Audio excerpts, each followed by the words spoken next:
Good morning to all of you again. तो आपल्या समोर आहे SSC CHSL 2025चं नोटिफिकेशन. याच्या काय वॅकन्सीज वगैरे आहे किंवा एक्झाम पॅटर्न जो याच्यामध्ये दिलेला आहे. समजा 2 मध्ये याची एक्झाम राहते. कोण कोण याला फॉर्म भरू शकतो किंवा काय एलिजिबिलिटी आहे ते आपण बघूया याच्यामध्ये. ठीक आहे.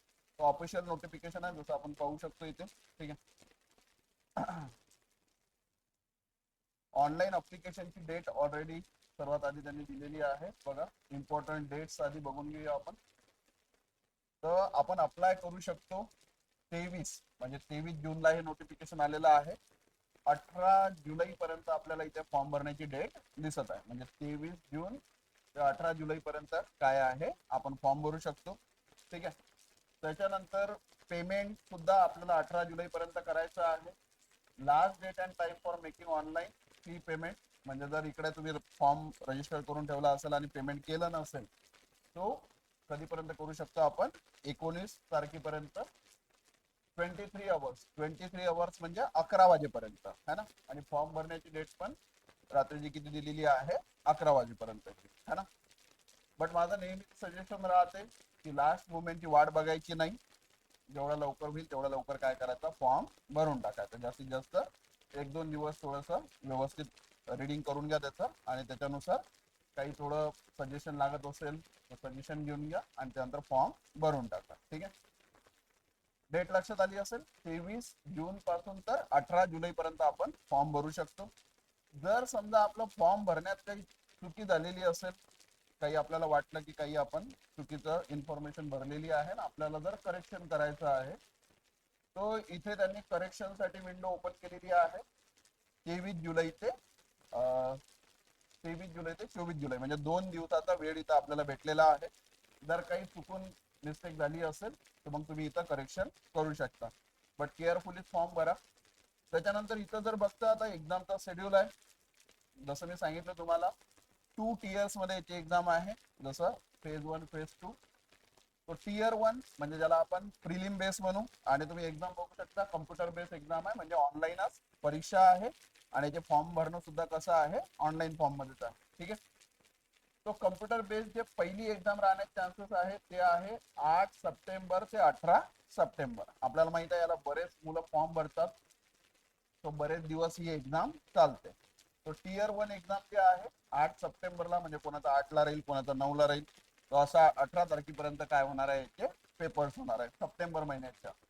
आणि म्हणजे चांगली गोष्ट अशी आहे की फर्स्ट टाइम याच्या Tier 2 साठी आपल्याला पुष्कळ टाइम मिळालेला आहे.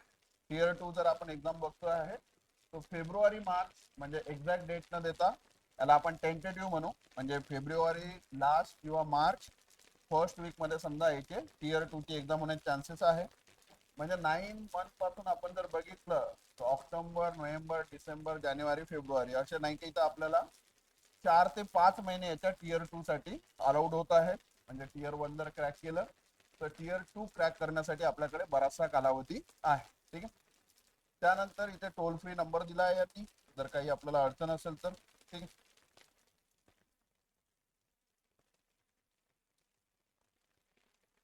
ठीक आहे.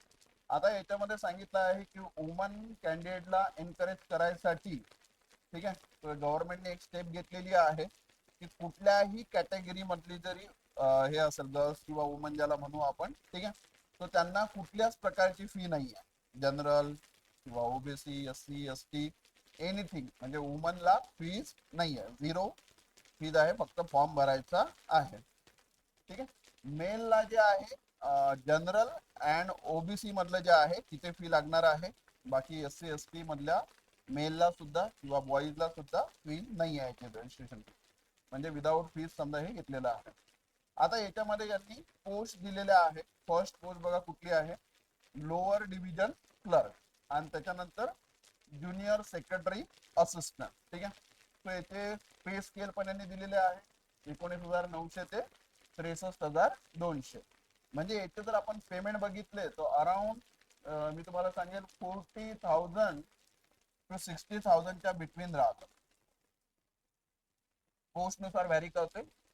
40,000 45,000 किंवा 55,000पर्यंत याचे पेमेंट जातात. क्लरिकल लेवलच्या ह्या पोस्ट राहतात.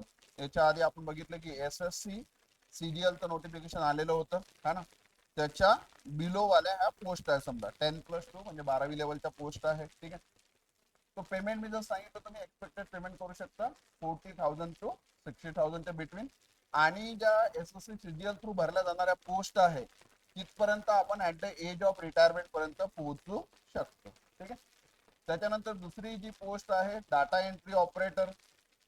ठीक आहे.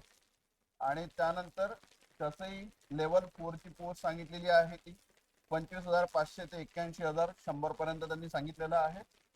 म्हणजे त्याचाही पगार 55,000 पर्यंत जाण्याचे चान्सेस आहे. ठीक आहे. लेवल 5 दिलेली आहे 29,200 ते 92,300.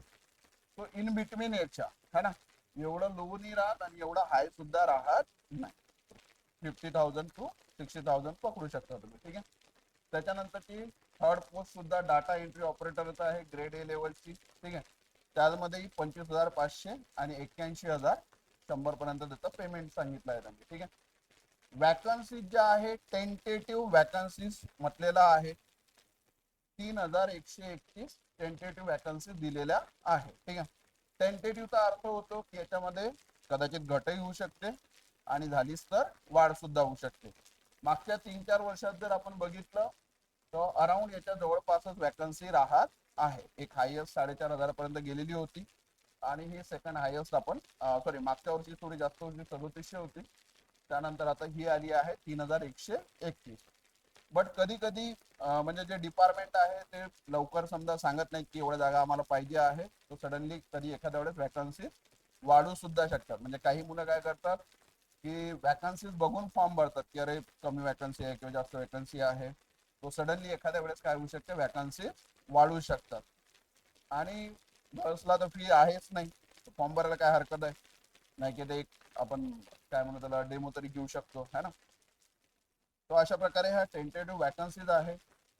त्याच्यानंतर जर आपण बघतो आहे रिझर्वेशन बद्दल सांगितलेलं आहे है ना, त्याबद्दल आपण बघूया. काही इथे इम्पॉर्टंट पॉईंट नाही आहे. ठीक आहे.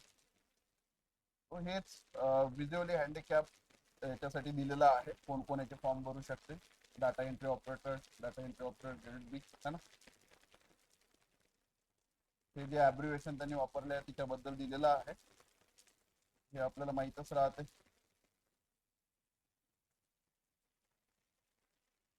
एज लिमिट हा इम्पॉर्टंट पॉइंट आहे इथं, व्यवस्थित लक्ष द्यायला. काय म्हणते बघा, crucial date for age recommend fix 1/1/2026 in accordance with the. ठीक आहे. एक मिनिट त्याबद्दल डिटेल दिलं असतं समोर. कॅन्डिडेट बॉर्न नॉट बिफोर, हा हे वाक्य महत्वाचं आहे. इथे बघा एज लिमिट किती सांगितली आहे 18 ते 27. 18 ते 27 एज लिमिट आहे. एज रिलॅक्सेशन पण आहे समोर. आणि दुसऱ्या याच्यात सांगितलं आहे कॅन्डिडेट बॉर्न नॉट बिफोर 2/1 म्हणजे 2 जानेवारी 1999च्या आधीचा त्याचा जन्म नसायला पाहिजे. आणि तिथं एज रिलॅक्सेशन नसते. समजलं का. एज रिलॅक्सेशन कुठं असते, हायर एज साईड साठी, लोअर साईड साठी नसते है ना. समजलं काय म्हणायचं आहे, म्हणजे 18 वर्ष तर पाहिजेच, नाही तर तिथं 3 वर्ष कमी असले तरी चालते असं नाही आहे. ठीक आहे. 18 वर्ष पाहिजेच आहे. म्हणजे 2 जानेवारी 1999च्या आधीचा, एक दिवसा आधीचा जरी जन्म असेल तर फॉर्म भरता येत नाही. ठीक आहे. And not later than 1/1/2008. तो इथे हे महत्वाची गोष्ट आहे की फॉर्म जरी आता निघालेले आहे है ना, 2008 जे म्हणू आपण याच्या नंतरचा त्याचा काय नसायला पाहिजे, जन्म नसायला पाहिजे. ठीक आहे. हा इथे आपल्याला एज रिलॅक्सेशन भेटू शकते. इथं जर आपण बघतोय SC/ST साठी 5 वर्षाचं एज रिलॅक्सेशन आपल्याला दिसत आहे. म्हणजे समजा एखादा कॅन्डिडेट SC/ST कॅटेगरी मधून असेल आणि त्याचं 27 इयर एज जरी झालेलं असेल तर फॉर्म कुठपर्यंत भरू शकतो, ऍट दी एज ऑफ 32 म्हणजे 27+5. किंवा ओबीसी कॅटेगरीचा असेल तर 3 इयर्सचं एज रिलॅक्सेशन आपल्याला दिसतं इथं. फिजिकली हँडिकॅप अनरिझर्व 10 वर्ष. इकडे तर भरपूर सारी सूट भेटलेली राहते. एक्स सर्व्हिसमॅन असेल, आर्मी रिटायर पर्सन, त्याला 3 वर्षाचे वगैरे भेटते. आर्मी रिटायर पर्सनला भेटते, त्याचे जे मुलं वगैरे आहेत त्याला मिळत नाही है ना, स्वतः पाहिजे.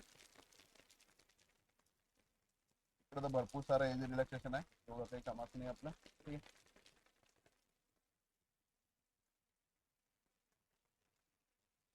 अजून काही याच्यामध्ये इम्पॉर्टंट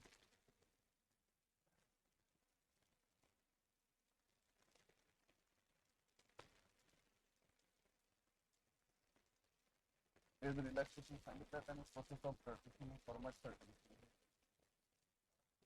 एक्झाम पॅटर्न वगैरे बघून घेऊया आपण.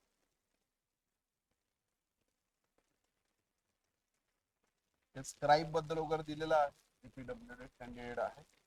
थोडंसं डिटेल आपल्याला जे पाहिजे आहे, आता मी इन कॉमन मध्ये डिटेल तुम्हाला सांगत आहे जे निडेड आहे. इसेन्शियल एज्युकेशन क्वालिफिकेशन, ठीक आहे. हे बघून घ्या इकडं काय म्हणते. Data entry operator grade A ministry of consumer, ठीक आहे. तर इथं जर आपण एज्युकेशन बघितलं तो काय पाहिजे आपल्याला, म्हणजे या पोस्टसाठी 12 standard science stream with mathematics subject, ठीक आहे, फ्रॉम अ रिकॉग्नाइज बोर्ड और इक्विव्हॅलंट, ठीक आहे. सायन्स फील्ड वाल्यांसाठी हा फॉर्म आहे फक्त. कुठली एंट्री, डाटा एंट्री ऑपरेटरची पोस्ट, त्याला दुसरं कोणी फॉर्म नाही भरू शकत. पण यामध्ये बऱ्याचशा अशा पोस्ट आहे ज्याला कॉमर्स किंवा BA किंवा कुठलाही बॅकग्राऊंड वाले फॉर्म भरू शकतात, ठीक आहे.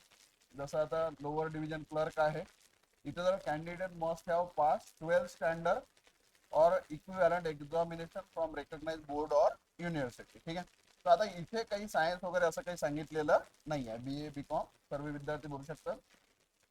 12 standard equivalent examination can also appeared, म्हणजे एखाद्याचा जर रिझल्ट सुद्धा यायचा असेल, ठीक आहे, त्या तारखेपर्यंत त्यांनी जे तारीख सांगितली आहे, म्हणजे 1 जानेवारी 2026, म्हणजे अजूनही समजा 6 महिने आहे.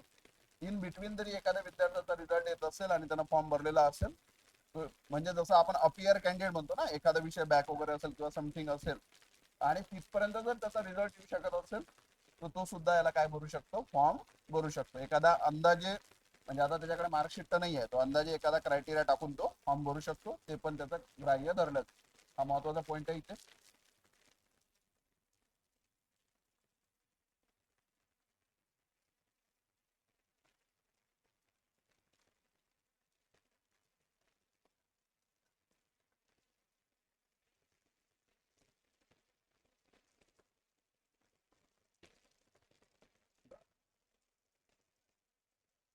समोर घेऊया आपण.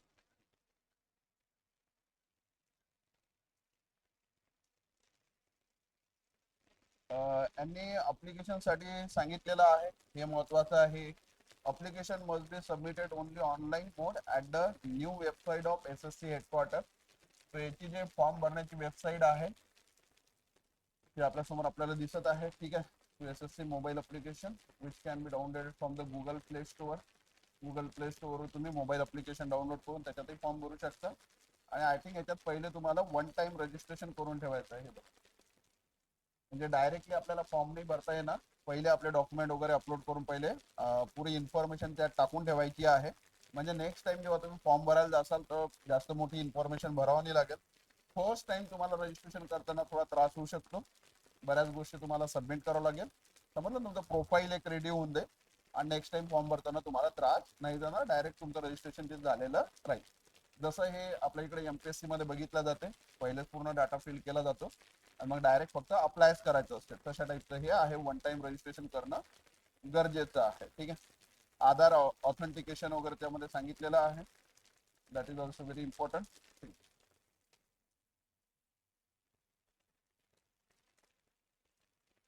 प्री एक्झिस्टिंग फोटोग्राफ चालणार नाही, म्हणजे नुकतं वाला जो रिसेंट वाला फोटोग्राफ आहे तोच तुम्हाला अप्लिकेशनला लावावा लागेल आणि तोच एक्झाम सेंटरला सुद्धा कॅरी करावा लागेल, ठीक आहे.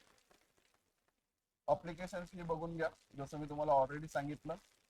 फी पेएबल ₹100, 100 ओनली, ठीक आहे. पण ते पण कोणासाठी आहे, woman candidate and candidate belong to the schedule caste and schedule tribe, person with benchmark disability, ex-serviceman reservation are exempted from the payment of fee.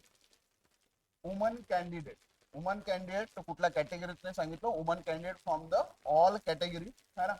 Candidate belonging to SC ST है ना, benchmark disability, ex serviceman, मग त्यात main असो की woman असो त्यांना form भरायची गरज सॉरी पेमेंट करायची गरज नाहीये. ठीक आहे. Fee can be paid by online through सांगितलं आहे त्यांनी. तर इथं फीज कोणाला लागणार आहे? फक्त जनरल कॅटेगरी अँड ओबीसी कॅटेगरीच्या मेलला फीज लागणार आहे, बाकीच्यांना फीज नाही आहे. ठीक आहे. 23 आवर ही गोष्ट लक्षात घ्या, म्हणजे रात्री 11 नंतर पेमेंट नाही करतायत, 11 पर्यंतची पेमेंटची लिमिट आहे. कधी कधी म्हणजे एका स्टुडंट सोबत असं झालेलं आहे, त्यांनी रात्री 12ला पेमेंट केलं आणि ही थिंक दॅट द म्हणजे फीज आपली गेली बाबा, पण त्याचा फॉर्म एक्सेप्ट झाला नाही. तो भरोशावर बसला, अभ्यास करत बसला, बट त्याचा फॉर्मच एक्सेप्ट झालेला नव्हता आणि वेळेवर मग काहीच होत नाही, ना कोणी फोन उचलत ना कुठलं काही अपडेट होत. ठीक आहे. सो ही गोष्ट लक्षात घेणं चुकी आहे. पेमेंटच्या बाबतीत रात्री 11 नंतर पेमेंट करू नका. ठीक आहे. करेक्शन साठी मी जर सांगितलं तुम्हाला, विंडो ओपन आहे 23 आणि 24 तारखेला. आता यामध्ये मेन आपल्यासाठी उरलेलं आहे हे एक्झाम सेंटर वगैरे आहे तसं काही. आपल्याला मेन आहे आता 2 टियर्स मध्ये एक्झाम आहे, टियर 1 आणि टियर 2. ठीक आहे. Paper pattern. ठीक आहे. Very important is the paper pattern. आता पेपर पॅटर्न मध्ये बघा काय आहे. इंग्लिश लँग्वेज दिसून आलं आपल्याला, 25 क्वेश्चन आणि 50 मार्क, म्हणजे इच क्वेश्चन कॅरी 2 मार्क्स. त्याच्यानंतर जनरल इंटेलिजन्स. आता हे जनरल इंटेलिजन्स काय आहे लक्षात घ्या, समोर त्यांनी दिलेली आहे, बट मी तुम्हाला सांगतो की याच्यामध्ये रिझनिंग येऊन राहिला. काय येऊन राहिला आपला? रिझनिंग. SSC किंवा रेल्वेसाठी जेव्हा तुम्ही स्टडी करता त्यावेळेला असं तुम्ही कन्सिडर करता, MBA मध्ये आपल्याला verbal and non verbal reasoning दिलं राहते है ना. बस सेम आहे. SSC आणि रेल्वेचे जे कुठले फॉर्म राहतात, तुम्ही नेहमी सजेस्ट करतो की ज्यांना SSC किंवा रेल्वे करायचा आहे तो जेव्हा नॉन वर्बल रिझनिंगचा क्लास सुरू असते तेव्हा त्यांनी तो अटेंड करून घ्यायला पाहिजे. ठीक आहे. तर जनरल इंटेलिजन्स म्हणजे आपले रिझनिंगचे काही टॉपिक आले आणि काही कसे टॉपिक आले मग नॉन वर्बल, पेपर फोल्डिंग किंवा ज्याला म्हणू आपण मिरर इमेज, क्यूब वाले प्रॉब्लेम है ना. क्यूब वाला तो क्यूब आपला मॅथ्स मधला क्यूब नाही. ठीक आहे. तो ते जे आहे ते जनरल इंटेलिजन्स मध्ये टाकला जाते. रिझनिंग प्लस नॉन वर्बल रिझनिंगचं कॉम्बिनेशन तुम्ही इथं कन्सिडर करा सरळ सरळ. ठीक आहे. त्यानंतर क्वांटिटी ऍप्टिट्यूड म्हटलेला आहे, अरिथमॅटिक स्किल आणि देन जनरल अवेअरनेस. इथे एक गोष्ट मी तुम्हाला क्लिअर करतो, SSC CGL मधलं जनरल अवेअरनेस आणि SSC CHSL मधलं जनरल अवेअरनेस वेगळं आहे. SSC CGL मध्ये जर आपण बघितलं पॉलिटी, हिस्ट्री, इकॉनॉमी, सायन्स वगैरे हे करावं लागते. इथं जनरल अवेअरनेस मध्ये ते नाही आहे. इथं करंट अफेअर्स जसं आपलं बँकिंग मध्ये असते सेम इथलं जनरल अवेअरनेस आहे. याला लक्षात, इथे तुम्हाला पॉलिटी, हिस्ट्री वगैरे करत बसायची गरज नाही आहे. प्रत्येक सेक्शनला 25 क्वेश्चन आणि 50 मार्क, म्हणजे इच क्वेश्चन कॅरी 2 मार्क्स, किंवा तुम्ही त्याला 100 ही कन्सिडर करू शकता. तर 25 चौक 100 आणि 200 मार्क. टायमिंग आपल्याकडे 60 मिनिट आहे, म्हणजे 1 तास आपल्याकडे आहे 100 क्वेश्चन सोडवण्यासाठी. आणि पर्सन विथ डिसेबिलिटी असेल तर त्याला 20 मिनिट काय भेटतात, म्हणजे जो स्क्राईब वगैरे घेऊन जातो त्याला 20 मिनिट एक्स्ट्रा भेटतात. ठीक आहे. तो असा हा प्रिलिम्सचा पॅटर्न आहे. याच्यामध्ये सुद्धा निगेटिव्ह मार्किंग आहे, तो 0.50 आउट ऑफ जर 200 पकडतो आपण तर. ठीक आहे. म्हणजे 2 मार्काचं जर पकडलं तर 0.50 मार्क मायनस, आणि 1 मार्काचं जर पकडतात तर 0.25 मायनस. ठीक आहे. 100 नुसार जर पकडलं तर निगेटिव्ह मार्किंग आहे तिथं. ठीक आहे. ऑब्जेक्टिव्ह टाइप क्वेश्चन राहणार आहे, मल्टिपल चॉईस. इंग्लिश, हिंदी आणि आपल्या रिजनल लँग्वेज मध्ये सुद्धा याचे क्वेश्चन दिसू शकतात आपल्याला, जर आपण तशा प्रकारे फॉर्म भरला असेल तर. ठीक आहे. आता हा टियर 2 बद्दल बघा. टियर 2 मध्ये जर बघितलं तर पुन्हा mathematical ability and reasoning and general intelligence, तो रिझनिंगचा पोर्शन आणि मॅथचा पोर्शन. तर दोन्ही याला 30-30 क्वेश्चन आहे, म्हणजे क्वेश्चन 60 झाले आणि 60 त्रिक 180. प्री मध्ये एका क्वेश्चनला किती मार्क होते? 2 मार्क. मेन्स मध्ये समजा टियर 2 मध्ये आपण पकडू किती होऊन राहिले, एका याला 3 मार्क. ठीक आहे. हा सेक्शन राहील एका तासाचा, प्रत्येक सेक्शन एका तासाचा आहे. एकाच दिवशी हे पेपर होणार आहे. आपल्याला बऱ्याच जणांना क्वेश्चन राहते की एवढे जर सेक्शन आहे तो पेपर काय 2-3 दिवस चालणार आहे का? नाही, एकाच दिवशी पेपर आहे पूर्ण. 1 तास पहिला तुमचा मॅथमॅटिक्स ॲबिलिटी आणि दुसरा कशावर चालेल? Reasoning and general intelligence. आणि सेक्शन 2 मध्ये जर बघितलं म्हणजे हा झाला फर्स्ट सेक्शन, याला 1 आवर्स अलाउटेड आहे. त्याच्यात सेक्शनल टायमिंग नाही आहे, मग तुम्ही 1 आवर्स मध्ये यातला म्हणजे कुठलाही कोणताही सोडवू शकता. ठीक आहे. देन जर आपण बघू सेक्शन 2 मध्ये आपल्याला दिसत आहे English language comprehension and general awareness. म्हणजे प्री मध्ये म्हणजे टियर 1 मध्ये जे दोन्ही टॉपिक आहेत ते इकडे काय आहे कंटिन्यू आहेत. ठीक आहे. हायर लेवल होऊन थोडीशी. तर यालाही 1 तास दिलेला आहे. 1 तास त्याला 1 तास याला. किती वेळ झाले 2 तास. आणि त्यानंतर कम्प्युटर नॉलेज. तर कम्प्युटर नॉलेज ही अगदी बेसिक लेवलचं राहते. याच्यामध्ये हायर लेवल नाही आहे. जसं आपण MSCIT लेवल म्हणू त्या टाईपचे. तर त्याच्यासाठी आपल्याला 15 क्वेश्चन आहे. अगेन तेच 3 मार्क एका क्वेश्चनला 45 आपले मार्क होऊन राहिले. आणि याला अलाउडेड टाइम किती आहे 15 मिनिट. That sufficient. 15 क्वेश्चन कम्प्युटरच्या आरामात तुम्ही करू शकता. ठीक आहे. तो आधी हे 3 सेक्शन होऊन जाणार. म्हणजे तुमचा 2.25 तासाचा हा पेपर झाला. 2 तास 15 मिनिट. ठीक आहे. त्याच्यानंतर थोडासा तुम्हाला टाइम दिला जाईल. टाइम म्हणजे बाहेर चहा पिऊन नाही येऊ शकत. तिथंच बसावं लागते. रिलॅक्स. हा सबमिट झाला. नेक्स्ट फक्त तुम्हाला पुन्हा एंट्री करायची आहे. तुमचं रजिस्ट्रेशन नंबर वगैरे टाकायचा आहे. आणि देन स्किल टेस्ट. तर स्किल टेस्ट मध्ये काही असं वेगळं नाही आहे. स्किल टेस्ट मध्ये आहे तुमची टायपिंग. काय पाहिजे इथं डाटा एंट्री ऑपरेटर वगैरे सर्व गोष्टीसाठी इथं महत्वाची गोष्ट काय आहे टायपिंग. तो अराउंड जर इथं आपण इन जनरल बघतो तर एक पोस्ट अशी आहे की ज्याला समजा 2600 ते 2700 वर्ड पर मिनिट है ना. आणि काही पोस्ट अशा आहे की 500 वगैरे पर मिनिट वगैरे आहे. खाली दिलेलं आहे मी सांगतो तुम्हाला. ठीक आहे. स्किल टायपिंग टेस्ट बद्दल सांगितलंय बघा. स्किल टेस्ट फॉर ठीक आहे डिपार्टमेंट दिलेला आहे इथे मिनिस्ट्री ऑफ मेन्शन. ठीक आहे. 15 मिनिटचं इथे सुद्धा आपलं टायमिंग आहे. टायपिंग टेस्ट आहे तिथे पण आपल्याला 10 मिनिटचा टायमिंग दिलेला आहे. हा पेपर आपला नंतरचा सेकंड पेपर होणार आहे समजा. ठीक आहे. हा वाला सेक्शन 4 जो आपण कन्सिडर करत आहे 15 मिनिट म्हणजे स्किल टेस्ट फॉर DO वेगवेगळ्या पोस्ट साठी ते आहे समजा. ठीक आहे. तिथं 15 मिनिट कुठल्या पोस्ट साठी 15 मिनिट आणि इकडे किती दिलेलं आहे पार्ट C साठी 10 मिनिट दिलेले आहे है ना. खाली हे दिलेलं आहे. हे बघा section 1 maths reasoning, section 2 section 3 आणि सेक्शन 4. टियर 2 मधला सेक्शन 1 2 आणि 3 एक सोबत घेतला जाईल आणि 4th नंबरचा समजा मग नंतर घेतला जाईल. ठीक.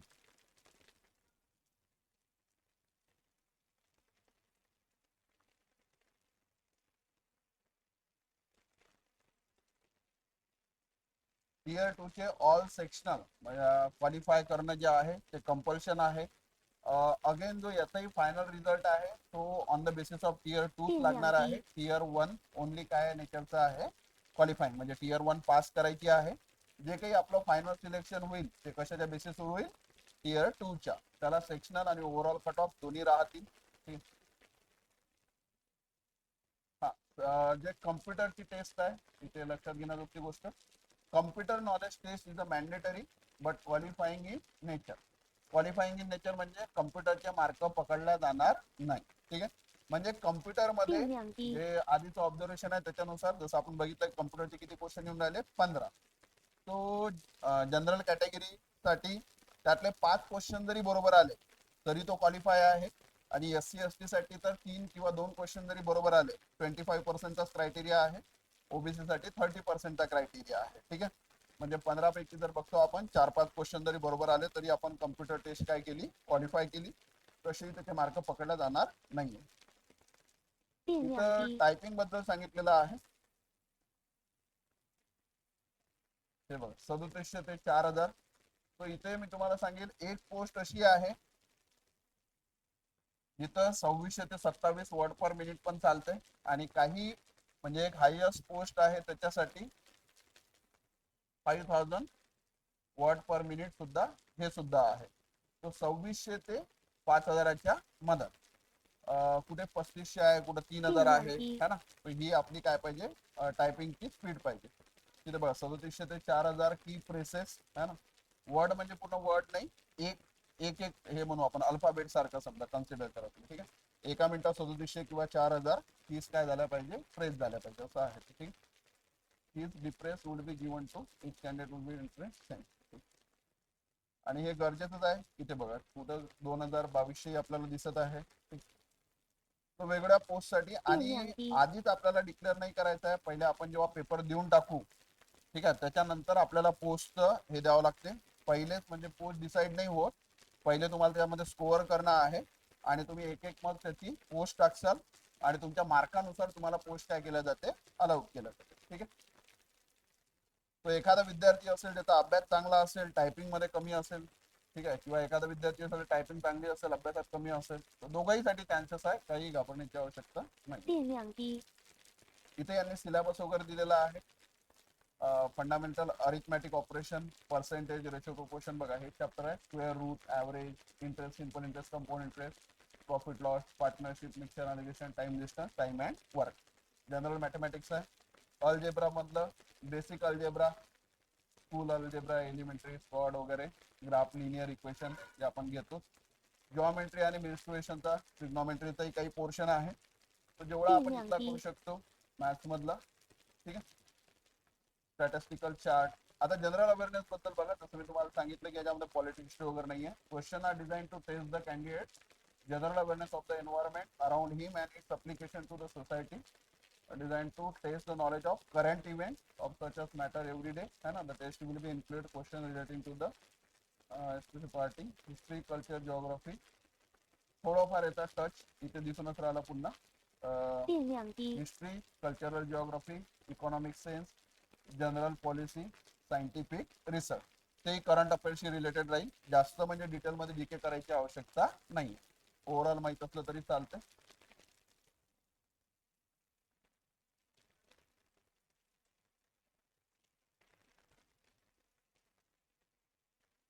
रिझनिंग मध्ये बघा, trends, figure, space orientation, semantic classification, हे सर्व नॉन वर्बल रिझनिंग आणि वर्बल रिझनिंग तुम्हाला याच्यात मिक्स सापडून जाईल. इंग्लिश लँग्वेज मध्ये सेम आहे. पॅसेजेस वगैरे, फिलर, पॅराजम्बल्स वगैरे तोच पोर्शन आहे. जनरल अवेअरनेस हे मेन्सच्या बद्दल दिलेला आहे, जवळपास सर्व सेमच आहे याच्यामध्ये. ठीक, काही आहे डिटेल यामध्ये.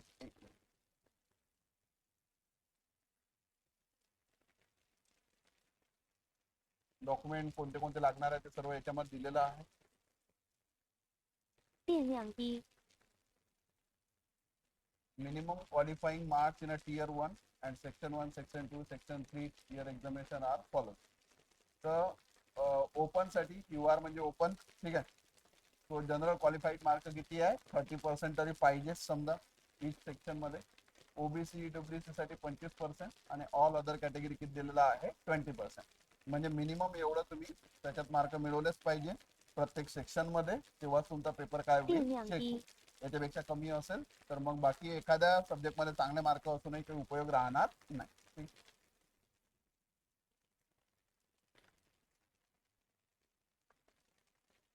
ठीक आहे. आय थिंक ओव्हरऑल क्रायटेरिया तुम्हाला समजला असेल याचा पूर्ण. ठीक आहे. टियर 1, टियर 2 मध्ये, 2 टियर मध्ये याच्या एक्झाम्स आहे. 12 बेसिसवर आपण फॉर्म भरू शकतो. एखादी अशी पोस्ट आहे ज्याला सायन्स आपल्याला लागणार आहे, आणि याच्यामध्ये मोस्ट इम्पॉर्टंट काय आहे, टायपिंग. टायपिंग सर्वांसाठी कंपल्शन आहे, टायपिंग याच्यात यायलाच पाहिजे. So that about all SSC CHSL. ठीक आहे. Okay, best of luck then. Thank you.